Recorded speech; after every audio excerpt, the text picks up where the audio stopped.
Imagine the year 732, a Europe trembling on the edge of transformation. Dust rises on the plains near Tours as two worlds collide on one side.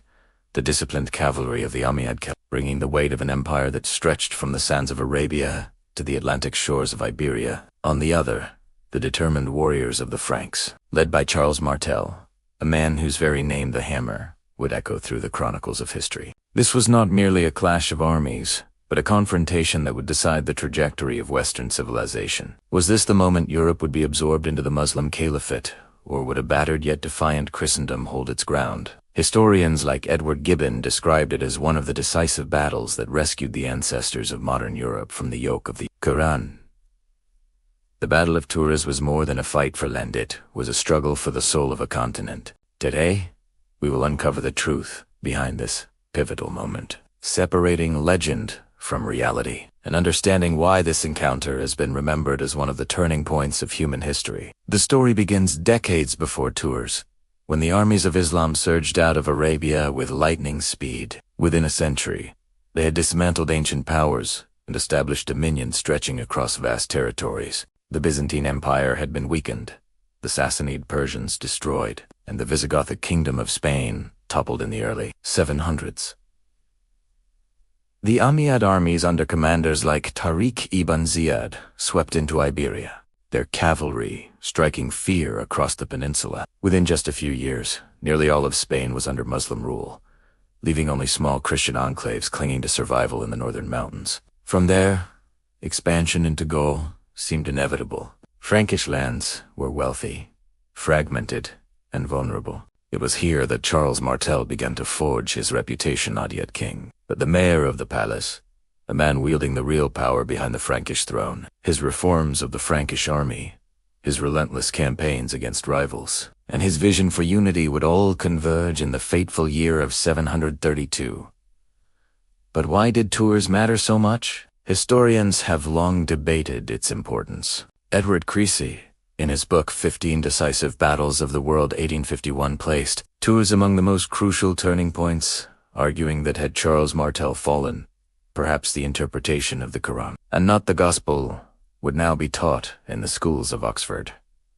Creasy Gibbon viewed Tours as a hinge, moment a battle, that preserved the identity of Christian Europe. More recent scholars, however, have offered nuance. Historian William E. Watson notes that while the battle's immediate impact may have been limited, its symbolic value became enormous. It was remembered and mythologized as the day Europe stood firm, the day the tide was turned. The tension between legend and historical fact is central to understanding. Tours, Charles Martel's preparation was nothing short of masterful. He understood the strength of the Muslim cavalry and knew that meeting them head-on in open plains would be disastrous. Instead, he chose his ground carefully, positioning his army on high terrain, shielded by trees and natural barriers. The Franks formed a dense phalanx of infantry, shields locked, spears braced.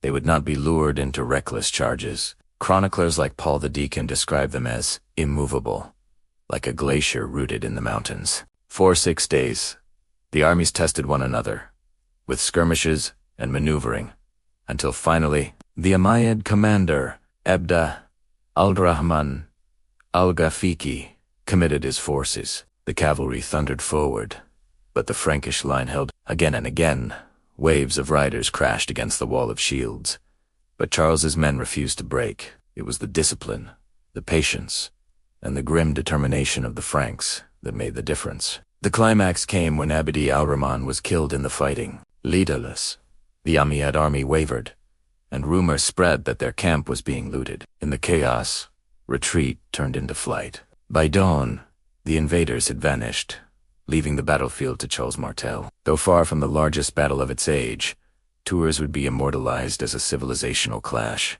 The Frankish victory halted further Umayyad expansion into Gaul and secured Martel's legacy as the defender of Christendom. It also laid the groundwork for the Carolingian dynasty, leading directly to the reign of Charlemagne and the shaping of medieval Europe.